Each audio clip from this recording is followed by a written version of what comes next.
আজকের এই ভিডিওর মাধ্যমে আপনি তেলাপিয়ার উন্নত মান জাত চিনতে পারবেন। ভিডিও আপনারা যে তেলাপিয়া দেখতেছেন এটি ভিতরে খুব দ্রুত বাড়ে।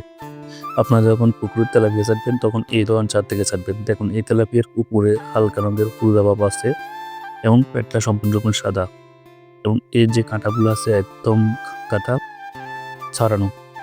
মাছের গায়ের মধ্যে হালকা হালকা কালো স্পট আছে। এই ধরনের তেলাপিয়া খুব দ্রুত বাড়ে। এই তেলাপিয়া বলা হয় গিফট তেলাপিয়া মনোসাইজ। এটা খুব ভালো কোম্পানির তেলাপিয়া এবং এর মুখগুলো খুবই সরু। এতে দ্রুত খাবার খেতে পারে।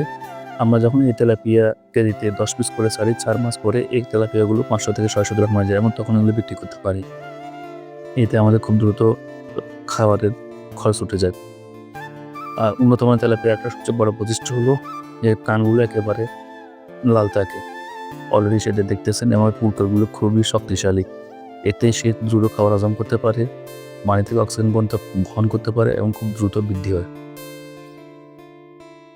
আর আপনার তেলাপিয়াগুলো গোলাকৃতি হয়। এতে করে সাথে খুবই চটপট এবং দ্রুত সহ হওয়ার কারণে আমার হাতের মধ্যে অলরেডি একটা কাঁটা গেঁথে গেছে।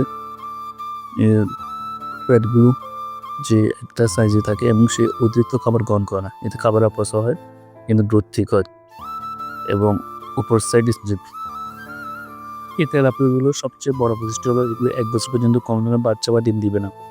ওইটা ওইভাবে মেডিসিন দিয়ে এই তেলাপিয়াগুলো রাখা হয়। আপনারা যখন তেলাপিয়া শ্বাসে দিবেন, মনোসেক্স তেলাপিয়া দিবেন তাহলে আপনারা 5 থেকে 6 মাসের মধ্যে এগুলো বিক্রি করতে পারবেন। পরবর্তীতে আপনার যে মিশ্র প্রজাতির মাছগুলো সেগুলো কেজি